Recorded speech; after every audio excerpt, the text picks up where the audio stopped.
channel and thank you for joining me today. So as you can see in front of me, I have the Faber Castell Albrecht Dürer pencils, watercolor pencils. I have the full set of 120. Now, anyone who's watched some of my videos or followed some of my color alongs will have noticed that all I tend to use at the moment, or since I started my coloring journey, is the Albrecht Dürer watercolor pencils in majority of my pages. And I get many questions about why I just use the Albrecht Dürer pencils. Why don't I use the polychromos? Why don't I use other other pencils that are made to be used dry rather than using watercolor pencils as dry pencils? And a lot of people are interested in how they work as watercolor pencils in books. And so I thought I would just come on here and do a video and share with you guys how versatile I think these pencils actually are. And compared to the polychromos, okay, I've used the polychromos a little bit. I've just tried a few stock pencils and I felt that the Albrecht Dürer are slightly softer than the polychromos, and so I was enjoying them, using them dry.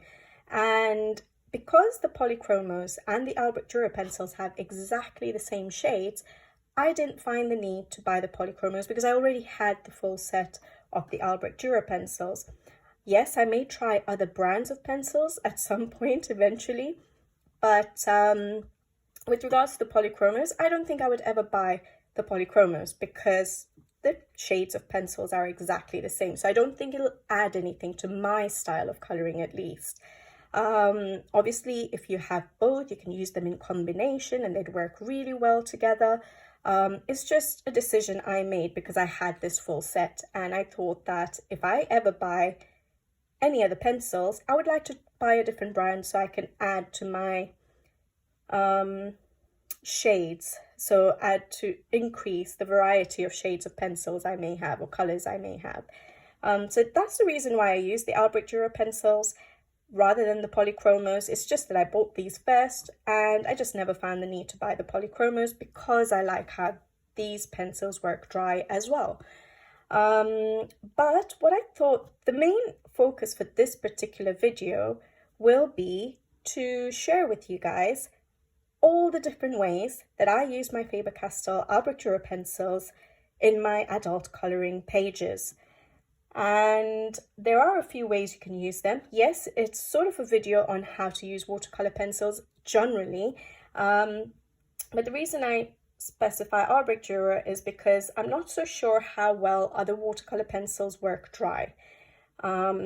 So for example, using them dry completely or using them activated with water and then going over the base that you've created with these pencils dry.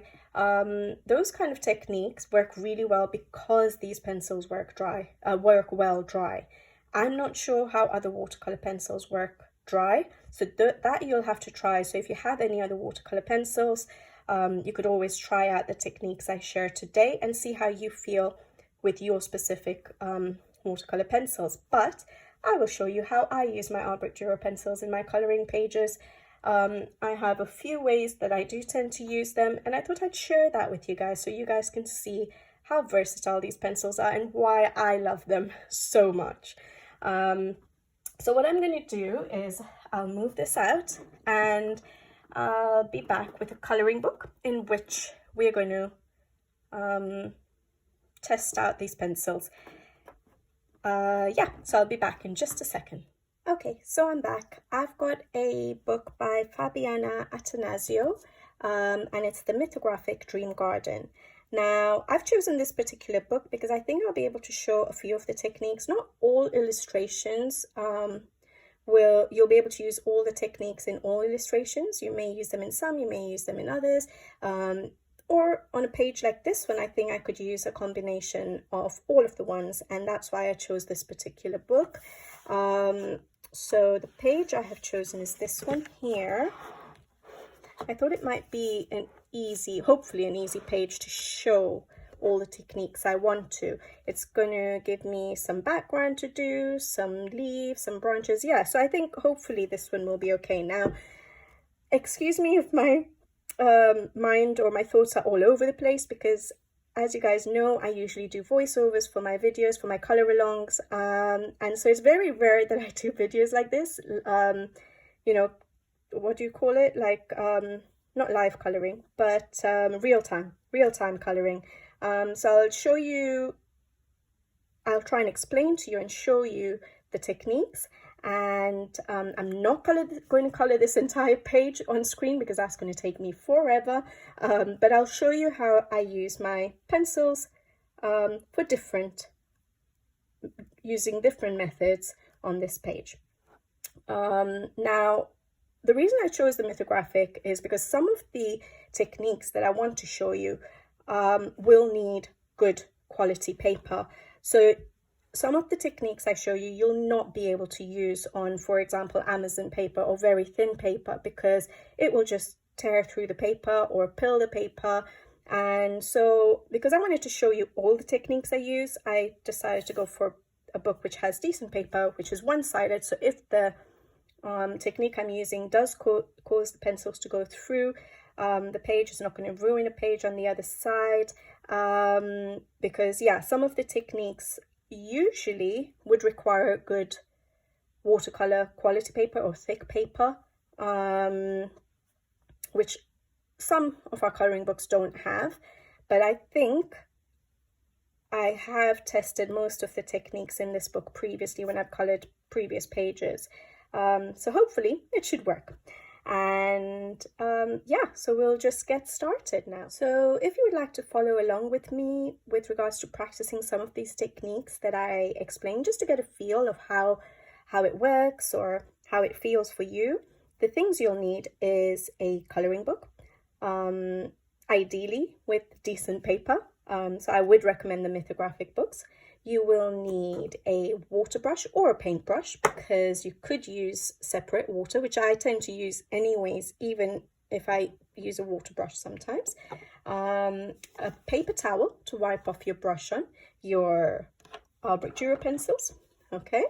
I have quite a few out here on the side, and a palette. If you do have a palette, Caran d'Ache, I have the Caran d'Ache palette, which has a rough side and a smooth side. Now, if you don't have a palette, that doesn't matter, because I will show you the technique. If you don't have a palette, you can do the same technique without using a palette. But I do have a palette, so I'll show you how to use it with the palette, but I'll show you how to use that particular technique without a palette as well. Oh yeah, and I've got a couple of Tombow dual brush pens, and that's it. I think that's all we need. And just to let you know, I have blocked out or tried to cover up the hidden objects in this book, because it does have some hidden objects. So I've just used my Winsor & Newton white ink to do that. Yes, it doesn't cover up completely, but when you come around to coloring over it, it will cover up. And I used a very important, if you do go over the line, so in certain areas, so for example here, I needed to draw in the lines that hidden object were covering, so for example here as well, and here. So I've used the Sakura Micron pen, because it does not smudge with water. And that's important because you're using Albrecht Dürer pencils. So if you're going to end up activating the Albrecht Dürer pencils, or any other watercolor pencils, you want to make sure, if you do draw in the lines that you might have accidentally covered up with your white ink, you want to make sure it's not going to smudge when you add water. So that's what I've done to prep my page. And yes, let's get started. Technique number 1 is using the pencils dry. Now, a lot of people don't think to use the pencils dry. Because it's watercolor pencils, a lot of people think, oh, I have to put the pencils down and I have to activate them with water. Now, what I wanted to share with you is these pencils, for some reason, work wonderfully dry. Now, I tend to do in a lot of my color alongs, I will tend to just use the pencils dry, and a lot of people get surprised. But that's because I think they blend really well even dry. So like I said, I don't know about other watercolor pencils, how they feel dry, but these pencils, basically I do a lot of my work with these pencils and they work wonderful dry. So I'm using just, I'll tell you some, if I remember, I'll mention to you what colors I'm using, because this is not really a color along, but just in case you wanted to try out the same color combinations. This is Rose Carmine, 124 if I'm not mistaken, yeah. And literally you just use it like a normal pencil. So I'm just literally laying it down. I do feel with these pencils, even though they're a bit softer than the polychromos, you still have to layer them. So I know, I've not tried the Prismacolors, but I know and I've heard that they're very, very soft, and so you don't have to use them, what do you call it? You don't have to layer them. Whereas with these pencils, you will still find that you need to layer with them. This is my tiny little burnt carmine, and I think, if I'm not mistaken, it is 193. It's obviously, I've sharpened off the number, but if I'm not mistaken, it is 193. And I'm just going to now go into my shadow area. So I've put down where I wanted my Rose Carmine, and now I'm going to deepen up my shadow areas. Now I don't always use this technique. I don't always use my lightest shade first. Sometimes I go in with my darkest shade and then I work up, but different elements on a page, different techniques in terms of laying down which color first. But in this case, yeah, I'm basically working up to my darkest shade, and you can see that, yes, I am having to layer, but you have to with polychromos as well. And that's literally all I'm doing. Just going over my shadow areas. Not very heavy-handed. Not at all, actually, heavy-handed. I'm not very light-handed either, I don't think. I was with the Rose Carmine, but you want to make sure, again, these pencils work really well, like I said, dry, because you can put so many layers on top of each other. So it just works wonderful as dry pencils. So that was the burnt carmine.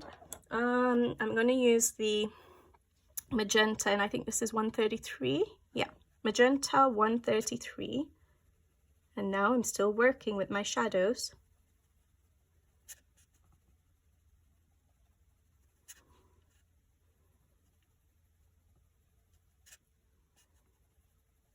I'm doing this quite fast, so I'm not going to spend too much time on blending, because you guys will be here forever, and this is just to give you an idea of what you can do with your Albrecht Dürer pencils. So this is Caput Mortem 169, I think, yeah.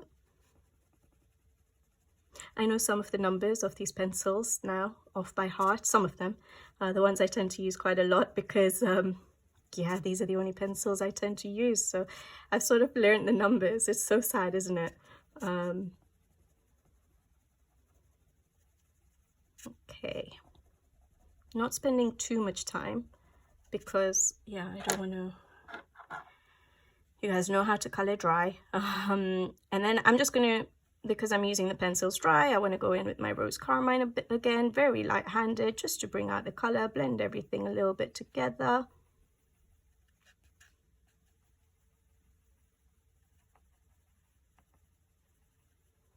Well, when I say blend everything together, I'm not going over the darkest shadows with my lightest shade, because that will just dampen down that shadow. So I don't want to go over the darkest, but just over the mid-tones and out to my highlight area. But I'm leaving some area, some part of the paper white.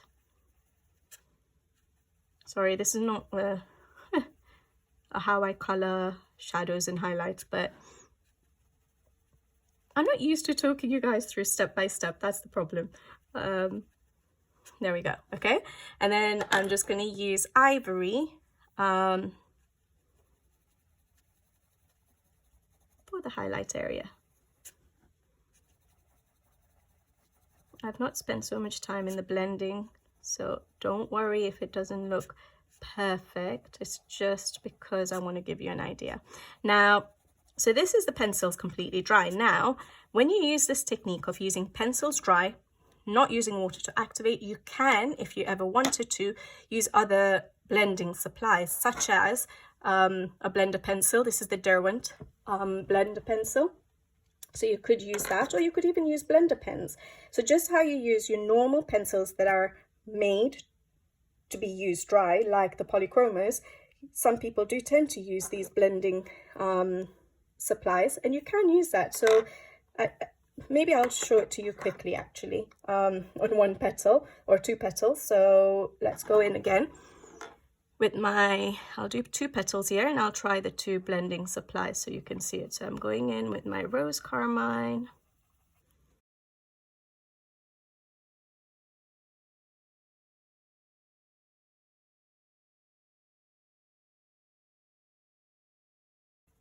All right, now is my pencil clean? Yeah, so this is the blender pencil, and you can literally just go in like you would with your normal pencils and just blend it all together if you want it. And sometimes I do use this for skin. If I don't want to spend so much time on layering up, no, you still have to layer up, but blending and making sure it's a smooth finish. So sometimes I use the blender pencil for skin. I don't use it so much for normal elements on a page. And then this is the Derwent blender pen, and you can just, you want to maintain your highlight, so sort of start in the highlight area and just blend it in. There we go. And it works really nice for blending watercolor pencils, because they're watercolor pencils, so it works really well. It's like as if you're using water, basically. So that was yeah, there we go. I hope you guys can see okay. All right, so that was the first technique, using the pencils dry. They work wonderful. I haven't blended very nicely, I can see now. But that's okay. That's going to bother me, but anyways, yeah, basically I'd spend a bit more time. So dry pencils straight to paper like normal colored pencils, and then in addition you could use the blender pencil and a blender pen. So that's the first technique. All right, on to the next one.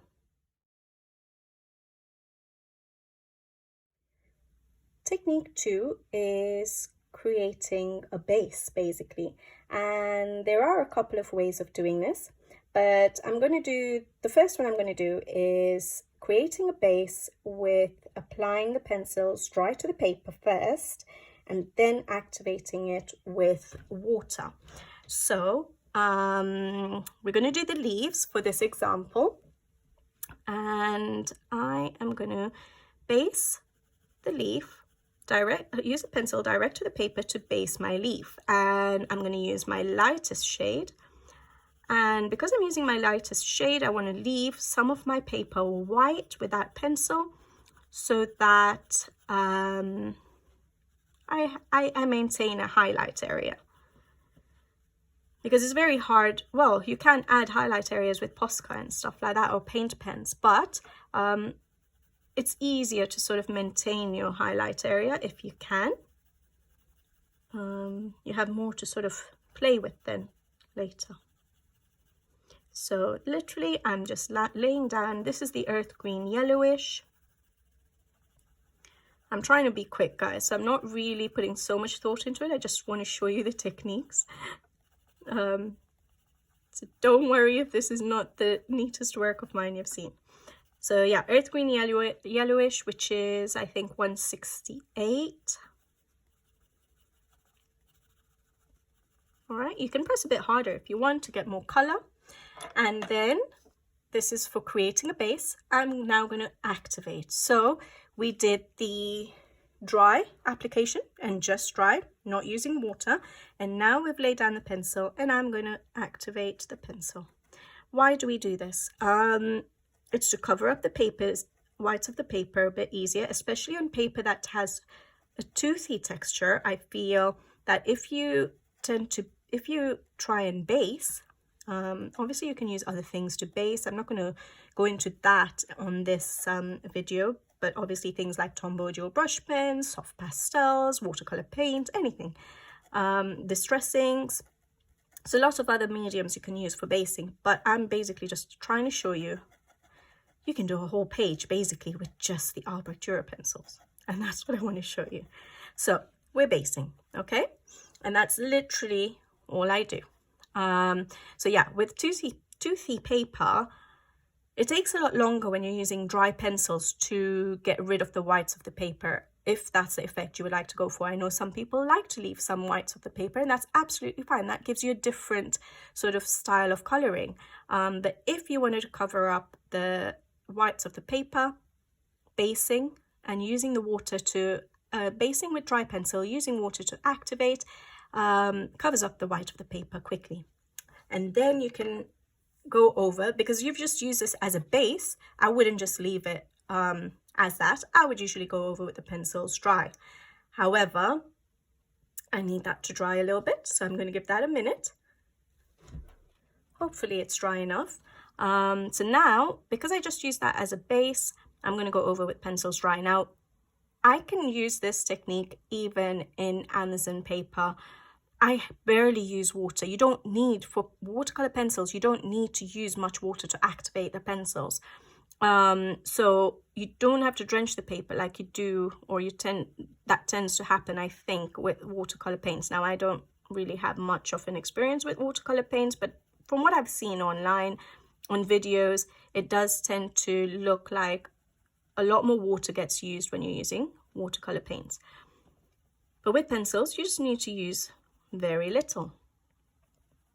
And you still do need to let it dry for majority of paper. And I say that because this is not completely dry actually, but anyways, I will come to discuss a technique you can use when the paper is wet, but majority of paper cannot take that technique, and so it's always best to wait for the paper to dry before you go in with the pencils. Now, the reason I go in with the pencils, because that was just a base. It doesn't really give much depth to your coloring, and so if I'm using it as a base, then I go over with my pencils dry. So this is just a technique where you use dry pencils on dry paper, creating a base, covering up the whites of the paper, and then creating the depth with your pencils dry. Now, if your particular watercolor pencils that you use, your brand, does not work well dry, then you can always go to a different brand of pencils and use them dry over the top. So you can use them in combination, but what I'm showing on this video is the Albrecht Dürer work well both ways. You just need the Albrecht Dürers. So that was my olive green yellowish 173, and then I'm going to go in with my chrome oxide green, which is 278, and I'm just coloring now, like dry coloring, normal coloring, just creating my layers of pencil, creating my depth.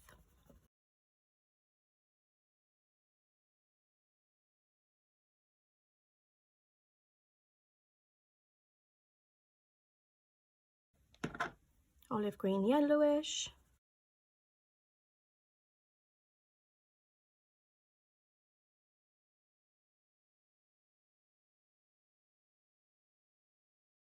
And then a little bit of my earth green yellowish to bring in that slightly brighter shade of green. I'm not going overboard with all my shadow layers because this is not a video on highlights and shadows and stuff, or color combinations. So I'm just trying to do this to give you an idea. Okay, and then I'm just using my ivory to emphasize my highlight.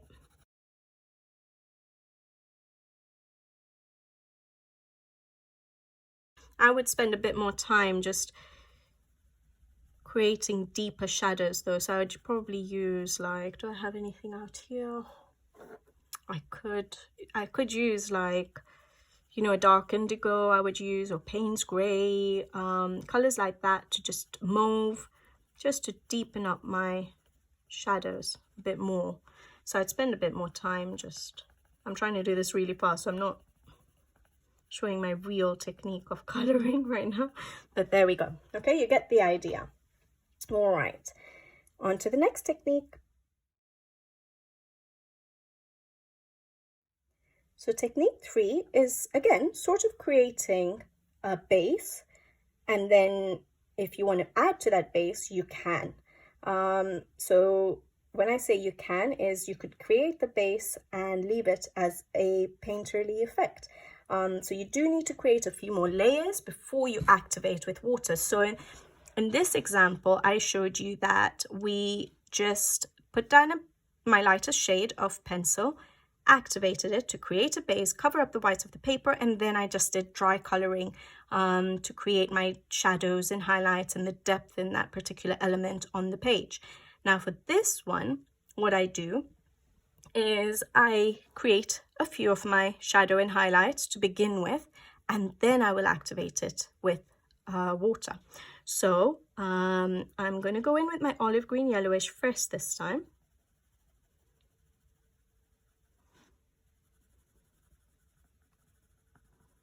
(173).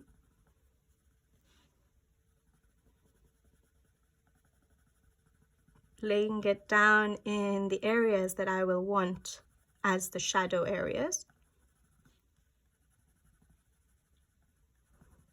Hopefully I come around to actually finish this page. I hope showing you all the different techniques doesn't create like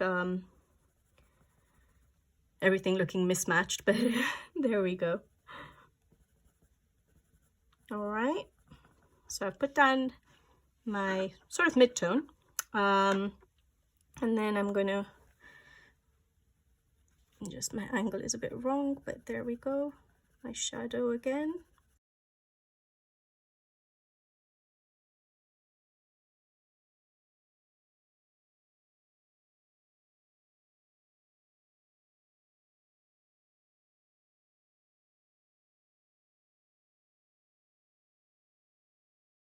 All right, so that was my mid-tone. Now I am going to go in with, shall I go in with my dark tone? Yeah, my darkest shade, which is Chrome Oxide Green, 278. I'm putting it in the shadow areas where my darkest shadows are going to be.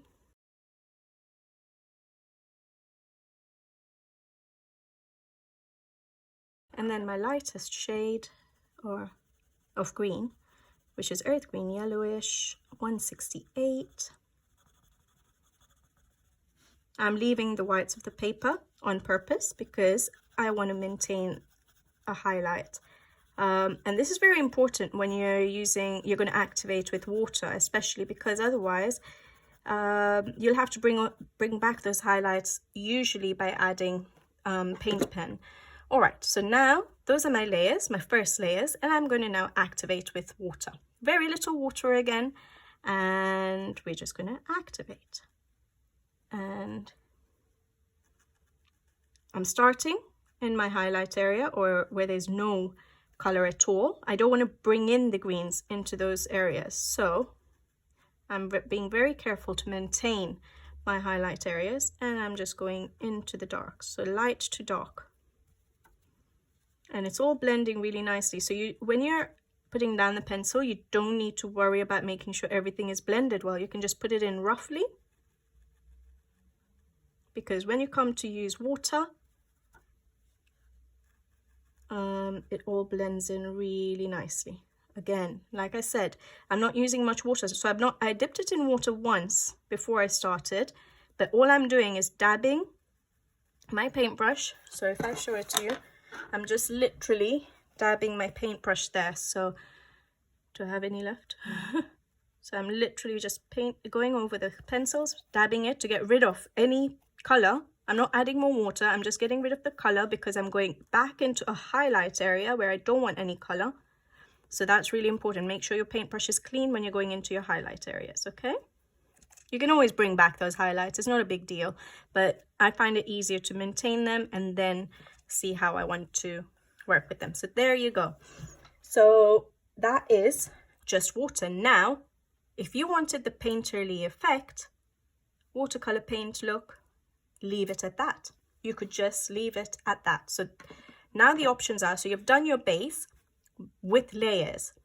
It looks pretty good because you've got highlight areas and you've got shadow areas. So you've maintained your highlight, you've maintained the shadow area. You could leave it just like this, and that would be like a painted sort of look. The other option is you could go over those areas now with dry pencils to just perfect the shading, basically, to give it more of a pencil look. And sometimes this works really well because it just makes it a lot more vibrant. So I'm going over with my olive green yellowish. So most of the times I do this because I prefer the pencil finish on a page rather than a painted look. So you will always see that if I activate my pencils, I will tend to then color over with pencils dry, because that's the effect I like, and I feel that the pencils look a lot more vibrant after I've done that.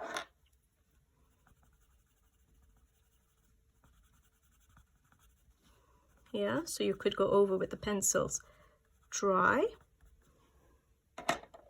I'm going to go in with an ivory now. I didn't use the ivory at the beginning because you don't need to when you're doing the watercolor part, but then this just sort of emphasizes your highlight area. There we go.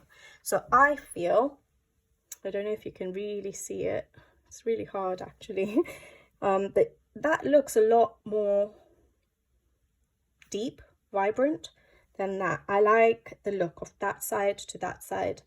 So yeah, I tend to like doing my leaves like that, going over with the pencils dry. Now the other option is to go over with those areas with a wet pencil.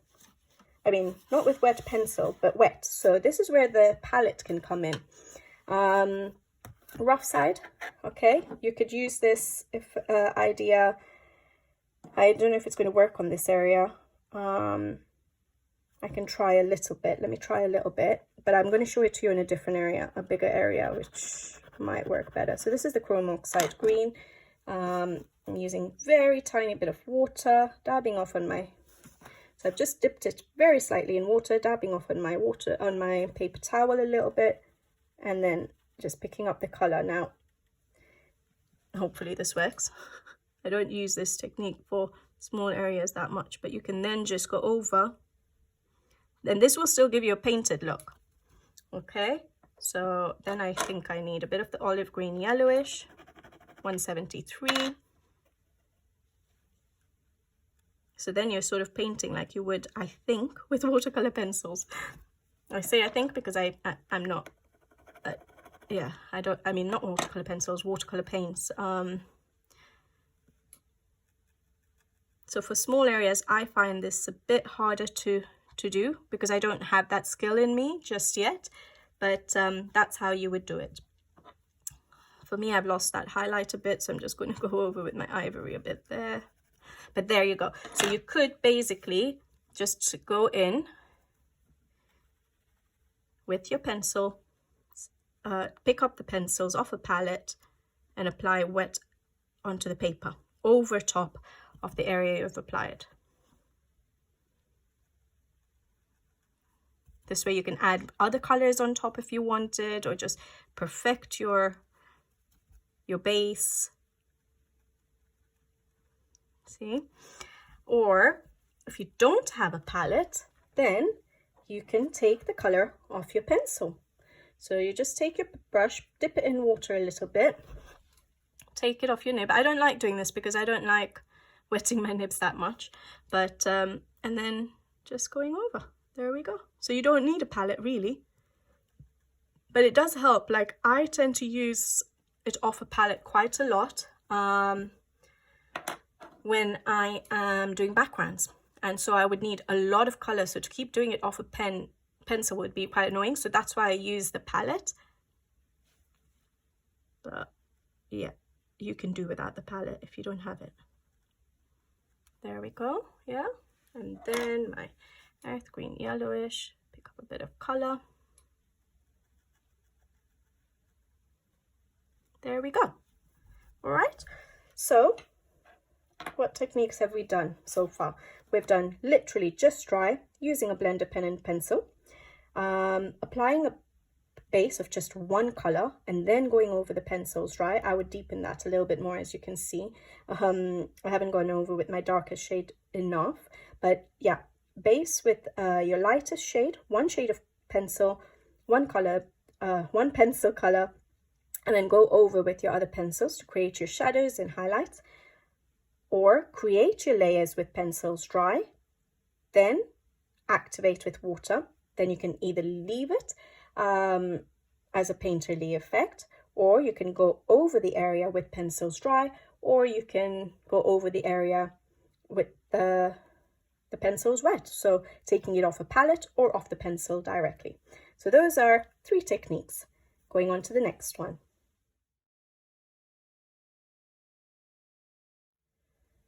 So technique number, is it 4, I think, is going in with the painting on the pencils. So using the pencils like watercolor paint, so off a palette, or you could use it, like I just said, direct from the pencil if you don't have a palette. Now, this is again, you can use it as a combination of just creating a base like we did for that flower, or you can then keep applying more layers of darker shades of pencil to but off a palette or off the pencil, so you don't use the pencils dry at all. Or you could do a few layers wet and then go over with the pencils dry. So to begin with, I'm going to just apply the pencil wet to the paper as a base. So I'm going to use the palette. So I just rub on here. This is Vista 179. All right. Hopefully everything is screen. I'm going to do the is in screen. I'm going to do this little branch here, or try to. All right. So I've got my paint, my paintbrush, dipped it in a little bit of water, dabbed off any excess water on my paper towel, picking up the color and literally applying. Now, I find more control in just applying the pencil to the paper and then activating it like we did for that one to create the base. But you can get quite a bit of color down this way as well. Now, I find this a bit difficult because I like to try and create my shadows. So here, for example, this is going to be a shadow, and then I need to go into the highlight. So I would want to try and clean off my brush and then sort of blend the top like that, so that I don't pull the color all the way like it did get pulled here. So I do find a bit more control if I added the pencil to the paper and then activated it with water rather than using this effect. But that's probably because I don't have the skills yet that I need to use it basically like watercolor paints. So I don't have the skills for watercolor paint. So this is a technique I still have to practice a bit. It's not going over the white ink very well, wet, but it will, obviously I tend to color over it. So when I come over with my pencils dry, that will be corrected. Trying to create highlights with this. So I keep dabbing off any excess color onto my, if you can see, my paper towel. Yeah, so very little water. I've just added to my brush, dabbed off any excess, picked up some color, not much water as you can see. And where else can we create some shadows? Here, I want that to be a dark shadow, that to be a dark shadow, and maybe here a little bit. And then I'm going to dab off any excess color, and then I'm just going to blend it so that I can have a highlight area automatically. So when I come in to add more layers, I've already created a little bit of shading rather than just leaving it all for the end. So it just makes it a little bit easier to then deal with at the end.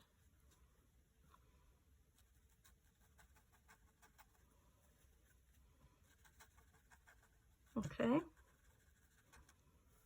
All right, so very roughly, that's what I do, okay? Now, that's a base.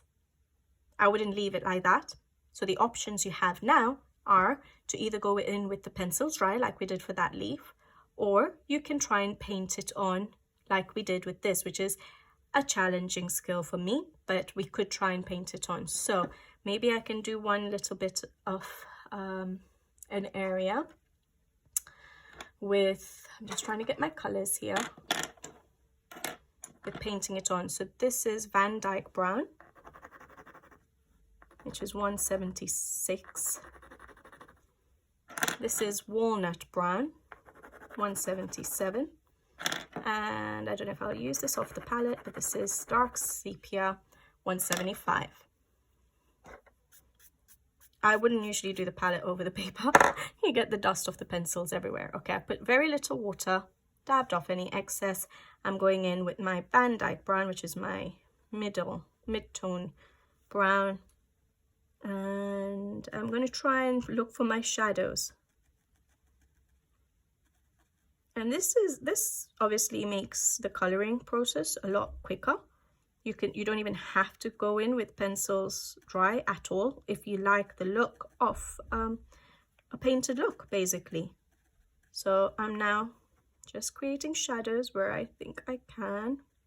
I'm going to leave one area where I can do it with pencils dry, and that will show you the different effects it gives. So this is just me trying to figure out where my shadows are. So I don't do this very often, again, because I like the look of pencils, the finish of a pencil finish to a page. Gosh, my words aren't working very well, are they? It's really hard talking and trying to explain as you color. It's amazing how some of the YouTubers out there manage this. Okay, all right, there we go. Then I need to go in with my darker shades now. So this is my Walnut Brown, 177. Now I'm using very little water, that's why I can go back in straight away, but you usually would need to wait for the area to dry up. So this is the one thing about using the mediums wet, constant, like for every single layer, is you have to wait for it to dry up so you don't pill your paper, don't ruin your paper. But right now I'm using such little water just to sort of show it to you, otherwise I'd be here forever. So I'm just, again, putting this Walnut Brown in my shadow areas. And you can see it's giving you a shadow and highlights, but it's a very painted sort of look, isn't it?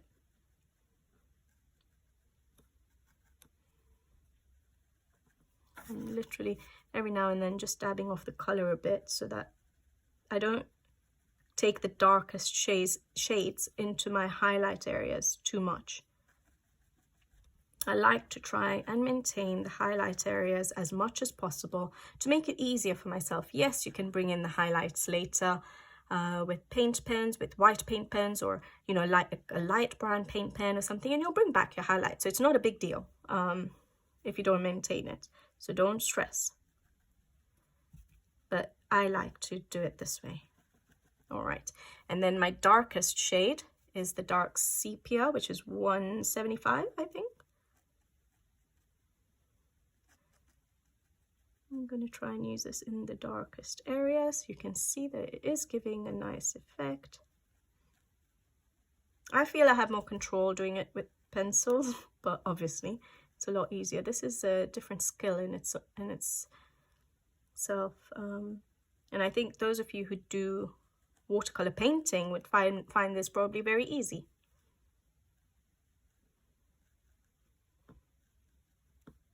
There we go. And then I'll probably try and go in with my Bisto. No, was it Bisto? Yeah, Bisto 179, was it? Just checking. Yeah, Bisto 179. Darken up some of those areas.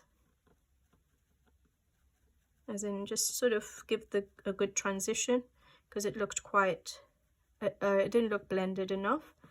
There we go. Okay. How does that look, guys? So you sort of have your shadows in highlights. I don't tend to use like my ivory when I'm doing wet applications. So sometimes my ivory or a white or any light shade of pencil, then I'll just go over and create your highlights. Okay, but the technique I tend to use is, yes, I do bases.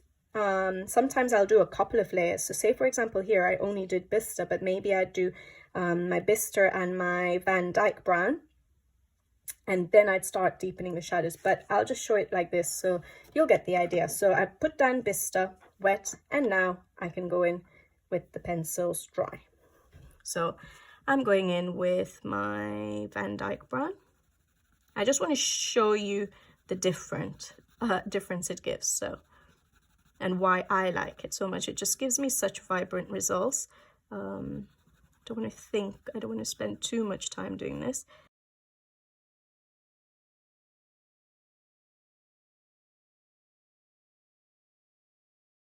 Okay, Walnut Brown, 177.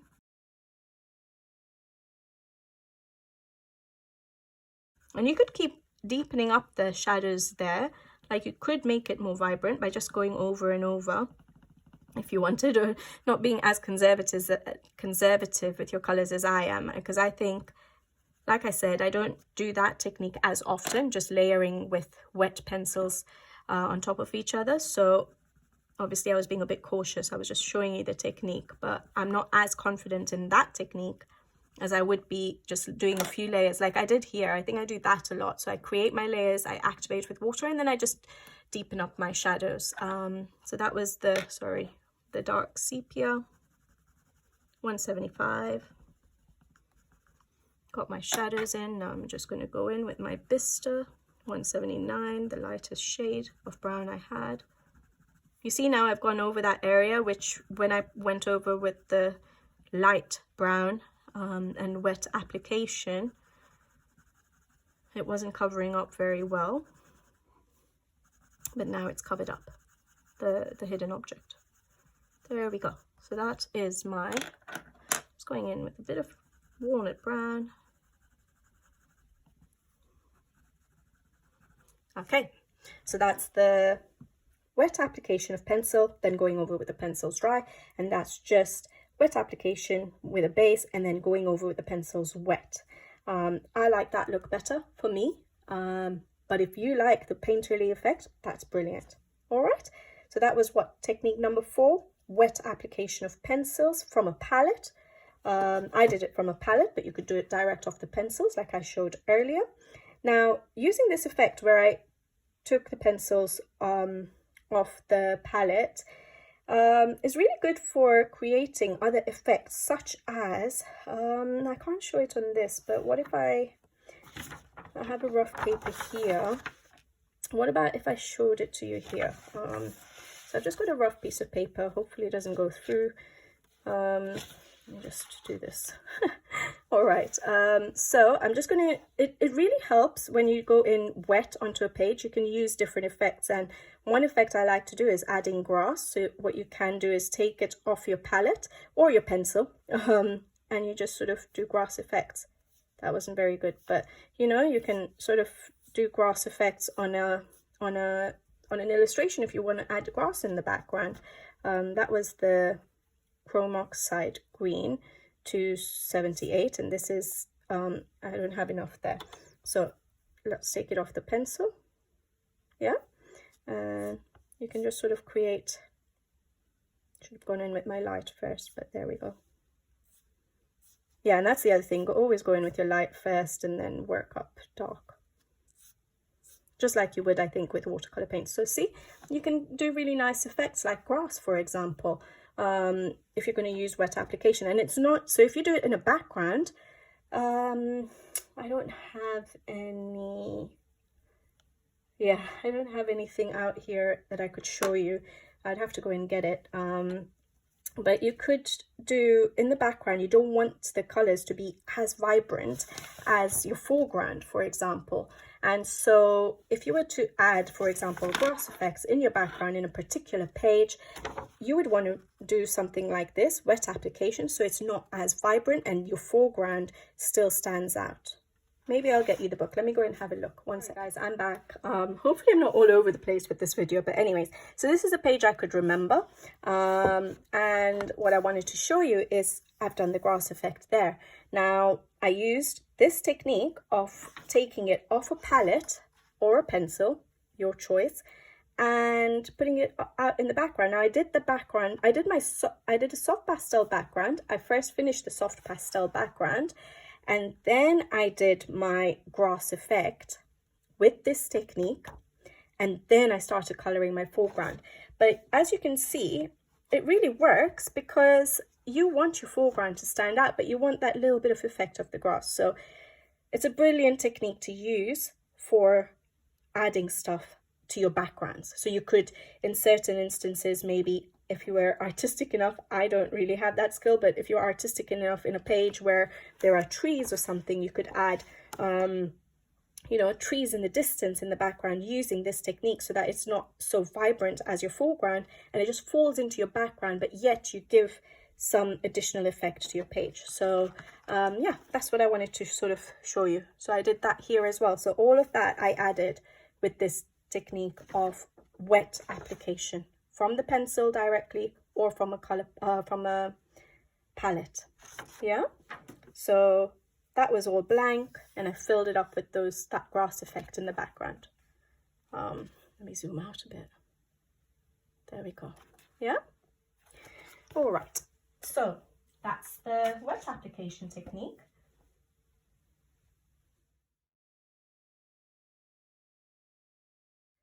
Okay, so the next thing I use my pencils for, so technique 5 now, is backgrounds. I do have a video of how I use my watercolor pencils for backgrounds, which I'll try and remember to link in the description box below.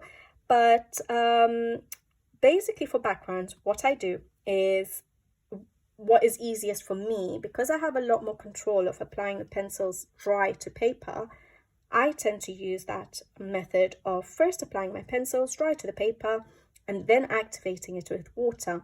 And then usually what I would do in most of my other coloring books is, or especially with coloring books that don't have the best quality paper, or if I wanted a painted effect, okay, I'm not explaining this very well. So basically for backgrounds, first I apply the pencils dry to the paper.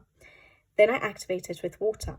Majority of the times, I will then go over my background. Once it's all dried up, I will put my pencils onto the palette, all the shades I've used for the background, and then start applying it over the top to just make it a little bit more vibrant. Because these are watercolor pencils, yes, they're not going to be so vibrant. So for example, Derwent ink tints, a lot of people say they're a lot more vibrant when activated than the Albrecht Dürer pencils, but that's because they're ink, whereas these are just watercolor. So yes, they have more of a translucent result, and layering usually helps. So I will then go over, I will apply the pencils to the palette, and then using my brush go over the background base that I've created to just deepen up the color. That's majority of the times I use that, and that's the best method for using if you wanted sort of a watercolor effect, or you wanted, or you're using it in a book that doesn't have the best quality paper. But the other technique I wanted to show you, and I've sort of shown you that technique, you know, on this leaf where we put the pencil down, activated, and then went over with the pencils wet. So I won't show that much for the background. It's exactly the same technique, but the technique I wanted to show you is once you've activated the background with water, while the paper is still slightly damp, you go in with the pencils direct to the wet paper. So dry pencil to wet paper, and that gives you such a vibrant result. It's amazing. If you want that depth of color, that's what I like to do for my mythographics, because the paper can take it. So not all paper will take that, which is why I chose this book for exactly this technique. So I think it's in this book I used it. Yes, here. Look at that result. So on the background here, I'd applied my pencils dry to the paper, activated it with water in sections, And before it dried up, I would then go over with my pencils, dry pencils onto the wet paper. Not using much pressure because that will just tear through the paper. You just do it very gently and you'll just see that the pencils just glide on the wet paper and gives you almost a flawless finish. You can barely see a watercolor effect. You cannot even see the pencil, what do you call it, strokes. They just look so well blended together and so rich. The color is so rich. And so I don't use that technique that often. Usually in my mythographics, I like to use it to give that sort of deep effect. But because I don't use it so often, I don't know how it's going to work today. But I wanted to share it with you guys because I don't know if many people actually use this technique or know that they can use this technique. So let's try it. So I'm going to apply my pencils dry first. And I'm not going to do the whole background. It's going to take me forever. But what I'll try and do is a little section and see if I can replicate what I do in my own time. Sorry for the chair creaking. All right, so I'm going in with cobalt green, which is 156. So I'm literally just applying it direct to the paper. You don't have to blend, just apply it because I'm going to create layers. I'm going to put down layers of all the shades of pencil I want, and then I'm going to blend it or activate it with water so it all blends together. So right now you will see the strokes. Hopefully I am in screen and you will see what I'm doing. But yeah, I like using this technique sometimes, but this is only for people who want that richness of color because yes, it does give a very, very deep, intense shade to the background. Should I do all this here? I don't want to do too much, because I don't want to take up too much of your time. Just want to show you how I go about doing it. So let's go here. What do I want to do? I think I want to go dark to light towards the tree house.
So now I put down the pencils dry and I'm going to go over. I have my little paper towel here. I've got my water and I've got my pencils ready.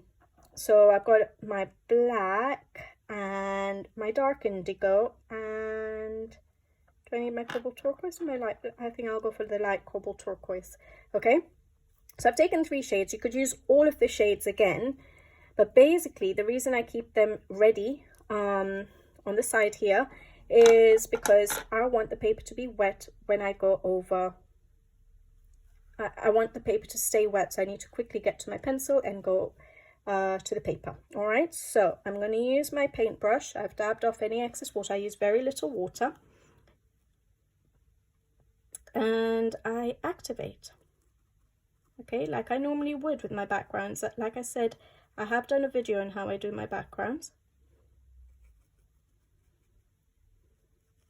Okay,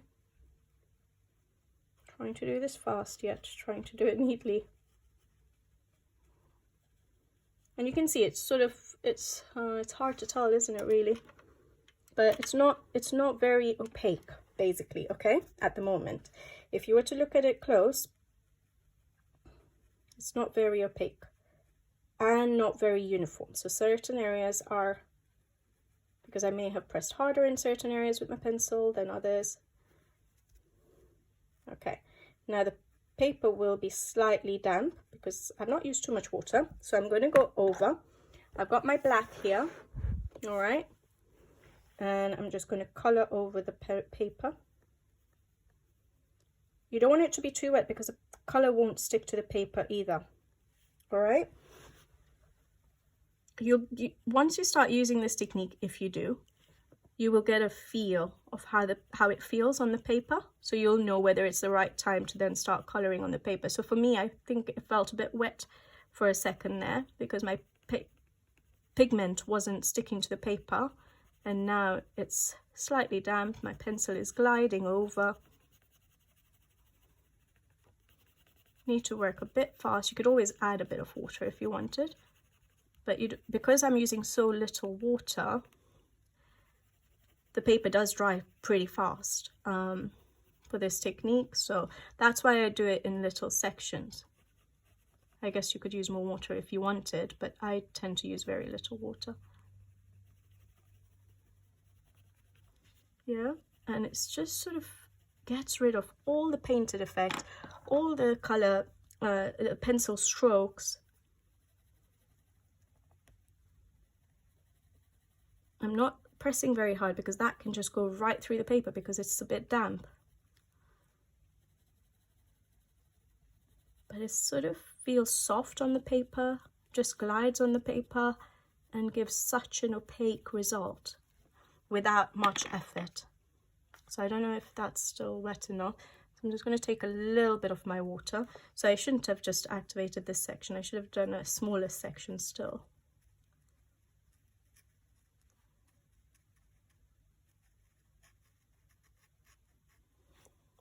But this is, again, only if you want this result. You could go over, like I said, with the pencils wet, which is what I tend to do most often for backgrounds, because I don't want such a intense, deep, opaque color for all my pages. And so most of the time I'll activate like I just did, and then I will put the color, these same pencils that I've used for the background, on the palette, use my paintbrush from the picking up the color from the palette and going over top rather than going with the pencil to the wet paper. So I'm using the black again.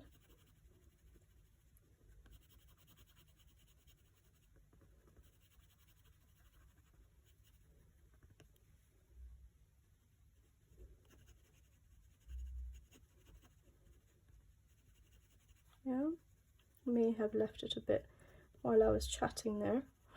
Because I use such little water, you don't actually have to wait for it too long. This is the dark indigo, so it dried up a bit more than I wanted it to, so then I'm having to press a bit harder, but try and do it better the next one. Yes, this takes a bit longer. If you use these kind of techniques for backgrounds, obviously will take longer than if you just went in with watercolor paints or soft pastels or Neocolor 2s, or actually, yeah, Neocolor 2s again would be a bit quicker than watercolor pencils. But I'm just showing you. I'm just showing you that literally this whole page, I could get brilliant results just using the Albrecht Dürer pencils with different techniques: dry, wet, wet on dry, dry on wet, all of that. And then at the end, I would use my embellishments such as paint pens and glitter gel pens, metallic pens, what else? Sprinkling effects, all of that at the end. But I don't need anything other than these pencils. If I wanted, I could use my Tombows as basing like I normally do. You guys have seen some videos of me. I use a lot of my Tombows. See, I didn't have to wait too long. I just went straight in because I used so little water. But remember, this is not going to work on Amazon paper or on thin paper. So you have to choose the right books that you would use this technique on, or the right paper that you're going to use this technique on. And I like it because it gets rid of all those strokes, gives you that deep, deep, intense, opaque color. How does that look? Yeah. Should I do a bit more here just to show you the light areas, okay?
Okay, so I've done that a little bit fast, but so I would spend a little bit more time on making sure it's blended well, but hopefully that gives you sort of an idea of how to do this. And I want to check the other side of the page.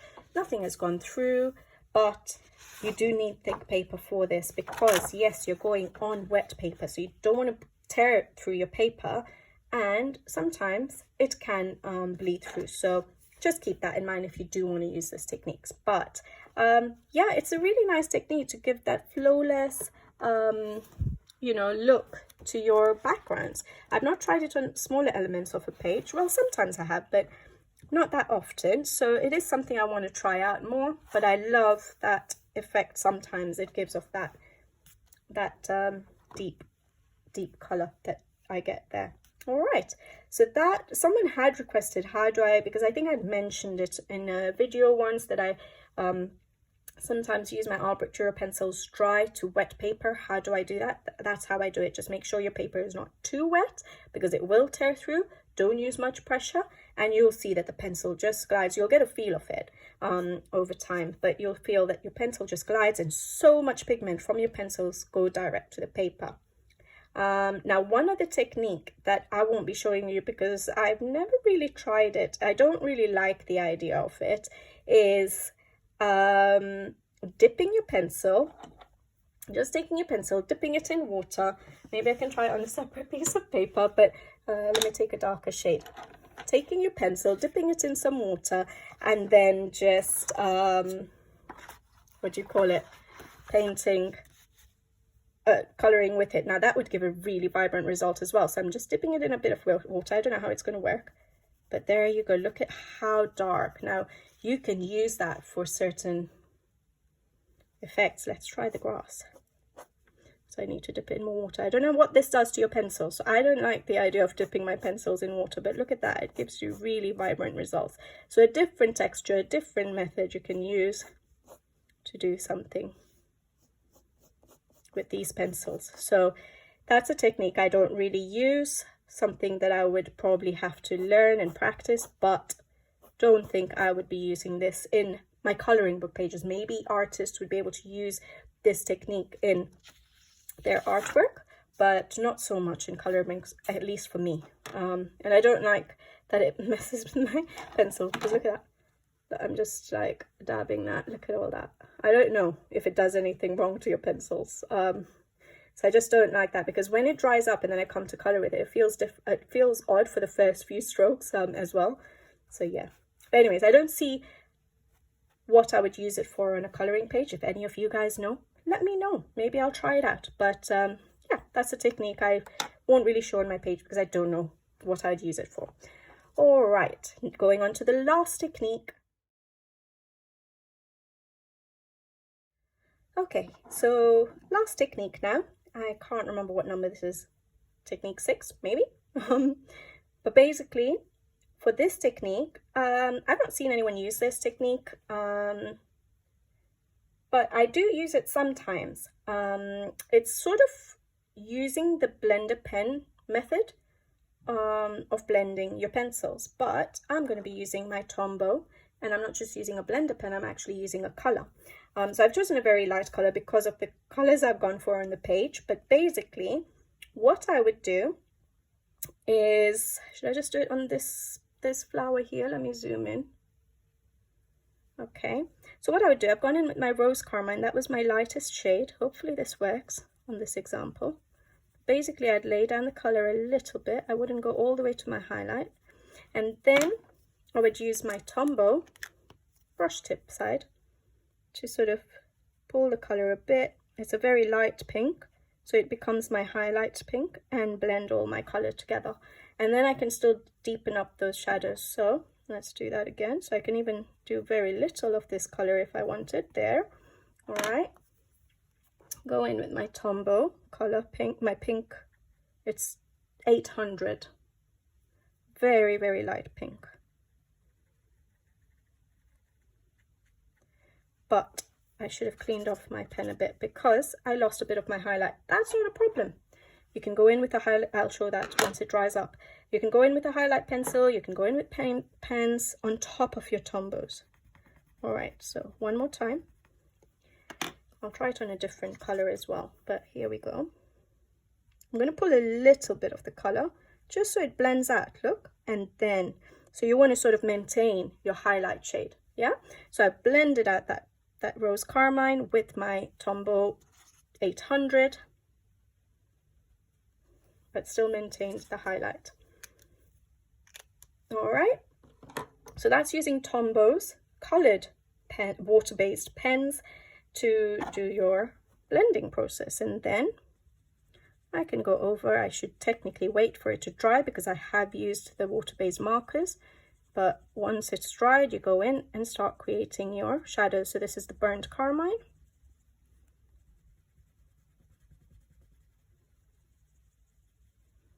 Yeah, what was that, 193 I think. Then we have our magenta. I'm not spending too much time right now.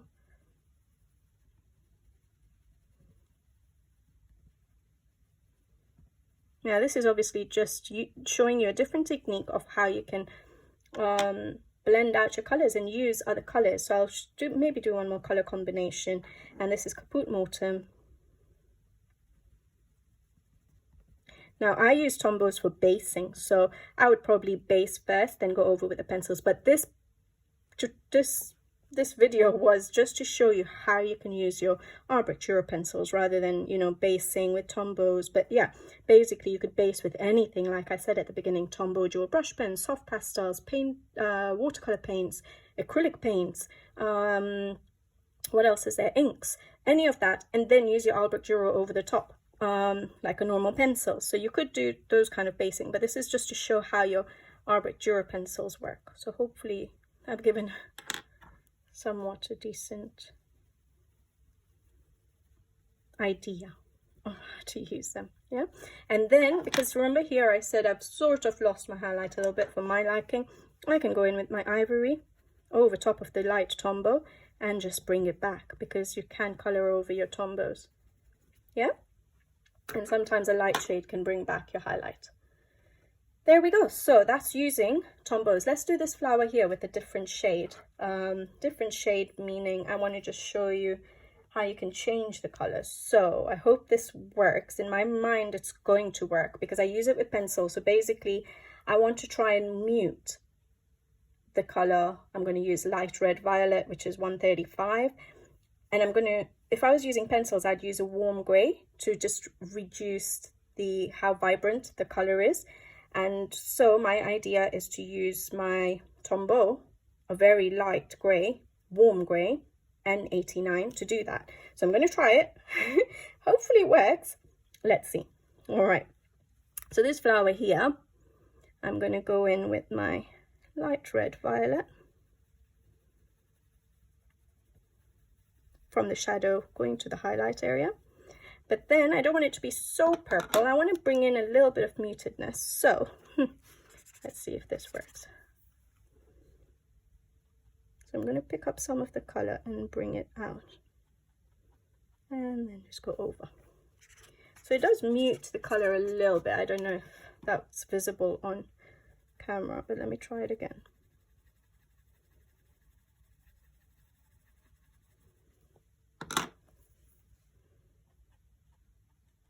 I'm bringing out the purple a bit, clean up my pen a bit so it's not too purple because you want to maintain that highlight. And there we go. So it does just reduce that purpleness or that intense purple colorfulness of that pencil. But that's how I sometimes mute colors with pencils dry. So I use a warm gray to just, you know, take away that intensity of color, mute it. And then I can go in and do my shadowing, and I can always add highlights again. I'll show you. So this color, I think, is the red violet. What's the, I don't remember this number. I think it's 194. Yeah, and create my shadows.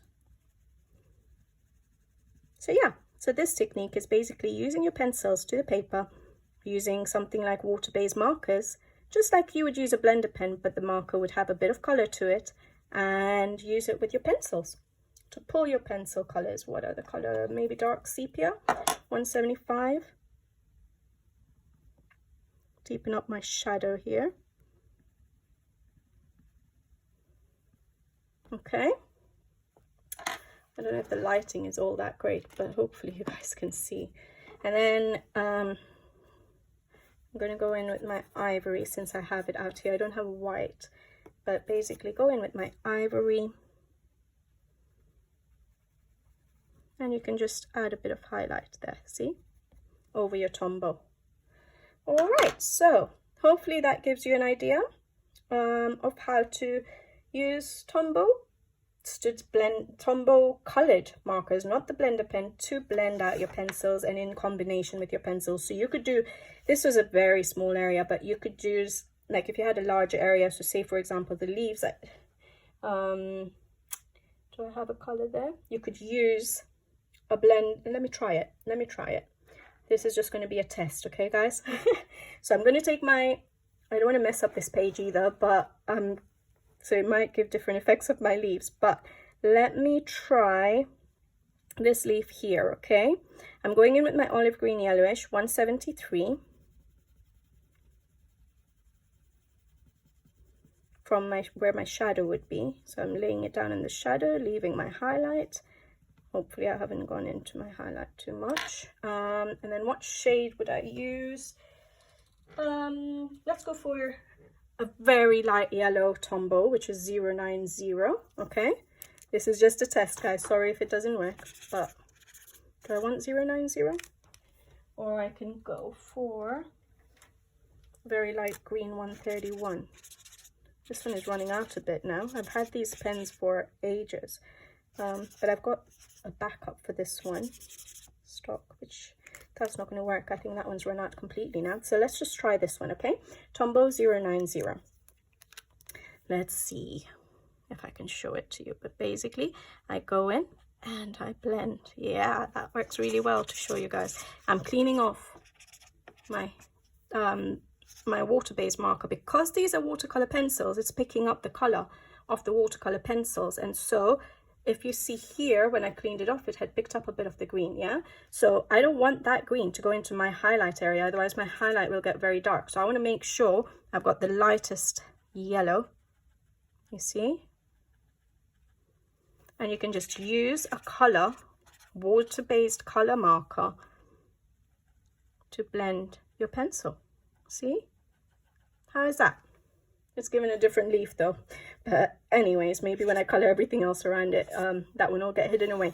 But there we go. So that's how I use my Tombow, not blender pen, but other colors to blend out, my pencils, Albrecht Dürer watercolor pencils. And it works really well to blend them out because they're watercolor pencils, and it just works wonderful. It just made such a nice blend effect. And then once it dries, I can just deepen up those shadows with my other colors. So what was I using? It's going to give a different shade now to these leaves here, but this is my chrome oxide green. It's not very dry yet, but as we know, this paper can take it. And I just deepen up my shadows. See? All right. Okay, guys. So hopefully that has really helped you guys get an idea of what I do with my Albrecht Dürer pencils. I love them. Hopefully you guys can see why I love them. Basically, this page, if I carried on now literally everything I can do with my Albrecht Dürer pencils. And then at the end, I can come in and just do my embellishments like my glitter gel pens, my paint pens, all of that.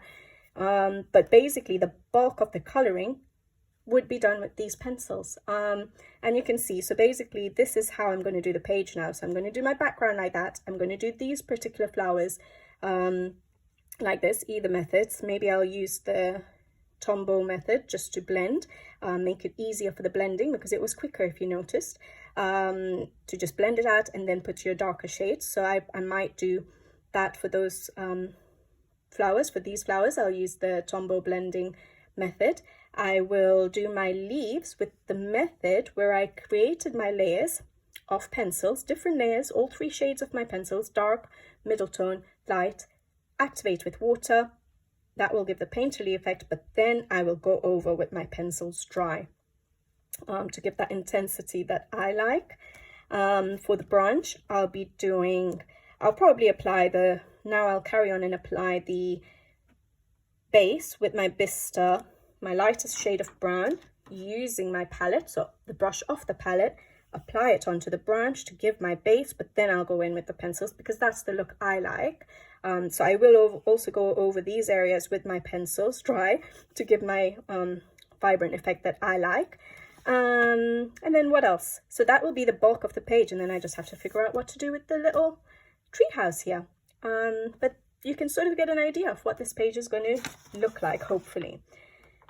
All right, guys, so hopefully this gave you a good idea of how many different ways you can use these beautiful pencils, how I use them in my coloring book pages, why I love them so much, how I have managed with these pencils only and no other real pencils in my coloring supply, is because I can do so much with them and not need anything else. Yes, I would say other pencils, other brands may give me different shades that I would like to try out, more muted shades, for example, more pastel tones, which Albrecht Dürer's polychromos don't really have. So other than for getting different shades of pencils, these pencils for me work so well, and hopefully some of these ideas you can put to your paper, maybe some of them you never knew of, and you can try out. Tell me what you guys think. Hopefully you enjoyed watching this video. I just woke up today and thought, oh, I could do a video on all the techniques I use my Albrecht Dürer, because some people have asked me about how, for example, to do my the dry pencil on a wet paper effect, because I'd mentioned it once before. And so many people have asked me, why do I use these pencils as dry pencils if you have so many other pencils out in the market that are meant to be used dry? Why do you use watercolor pencils? This is why. All right, so hopefully this was a helpful video. If you guys do have Albrecht Dürers or other watercolor pencils that you could try out these techniques, let me know what you think. Let me know what your favorite technique is, and let me know what techniques you hadn't tried out yet and what you might try out from this video. All right, guys, I'll leave you, and hopefully I'll be back with you guys soon with another video. So until then, take care. Thank you for watching as always, and bye-bye.